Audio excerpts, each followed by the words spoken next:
Baiklah, baru-baru ini Air-Asia ada mengeluarkan pembaharuan polisi daripada segi pemakaian seragam bagi kru mereka, terutama sekali bagi kru wanita. Jadi adakah perkara tersebut mendapat komen yang positif daripada orang ramai? So jom ikut kami, kita tanya kepada orang ramai apakah pendapat mereka. Untuk Air-Asia dikeluarkan polisi baru, so pramugari diorang yang perempuan boleh pakai tudung. So korang rasa benda tu bagus tak? Bagus So kenapa korang rasa benda tu bagus?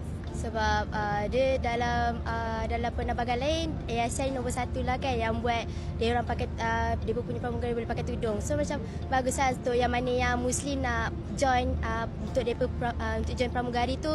So dia macam bagus lah untuk depa adalah peluang untuk depa join tu juga. Air-Asia sebelum ni dia kata stigma masyarakat. Masyarakat kata kalau siapa nak jadi pramugari tak boleh pakai tudung. Tapi sekarang Air-Asia kata boleh.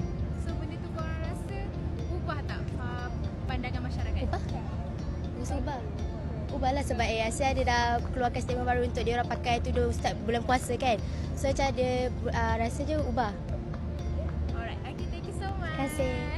So, sebab Air-Asia kan dia ada keluarkan pembaharuan polisi diorang. So, cabin crew diorang, terutama sekali staf perempuan, dia boleh pakai tudung lah untuk hijab. So, benda-benda tu tahun depan. So, apa pendapat korang? Saya rasa itu pembaharuan yang sangat bagus sebab kebiasaannya kita tengok memang kebanyakan pramugari adalah daripada bangsa Melayu kan, dan bila budak-budak remaja orang-orang muda ni nak masuk yang terutama sekalinya yang beragama Islam nak masuk, dia jadi adalah satu sekatan lah untuk diorang masuk sebab kita perlu buka tudung kan. So saya rasa pramugari bila dia buat pembaharuan tu saya rasa itu satu perkara yang bagus lah supaya ramai lagi anak muda boleh masuk pramugari tanpa untuk fihir lah, sebab tudung kan adalah benda yang wajib kan dalam Islam kan, dalam undang-undang Islam. So saya rasa bagus lah benda tu. Lagi-lagi dia buat start Ramadan kan, which is macam satu simbolik yang apa orang kata menghormati bulan Ramadan di mana bulan yang suci tu kan. So saya rasa bagus lah pembaharuan tu. Air-Asia kan dah keluarkan polisi baru. Staf perempuan diorang, which is yang pramugari boleh pakai tudung. So, korang rasa benda tu bagus tak untuk kita lah, untuk orang perempuan? Bagi saya bagus sebab macam kebanyakan sebelum ni kalau pramugari Asia kan banyak perempuan Muslim nak masuk, tapi seakan diorang tak pakai tudung, so itu menghadkan minat diorang untuk masuk ke dalam pramugari. Tapi selepas ada polisi baru ni mungkin diorang dapat lebih menarik minat orang perempuan yang lain untuk masuk sebagai pramugari. So mereka diberikan pilihan. So, itu berapa ya?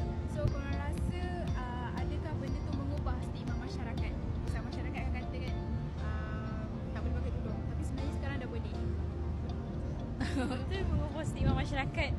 Kalau kita tengok masyarakat pun fikir kalau parents sebenarnya diorang banyak cakap jangan jadi pramugari sebab tak berlandaskan agama. So sekarang ni bila dah boleh pakai tudung, so tak ada halangan dah untuk keluarga ke apa ke untuk diorang menggapai cita-cita diorang untuk jadi pramugari kan. Pendapat saya itu pun boleh merubah stigma masyarakat kepada yang positif, sebab yang kita lihat sebelum ni orang anggap pramugari ni orang cakap kaki tu dekat neraka, so orang bekerja tapi tidak berlandaskan agama. So bila diberi pilihan untuk memakai tudung, itu boleh beri kesan yang positif lah kepada parents dan masyarakat.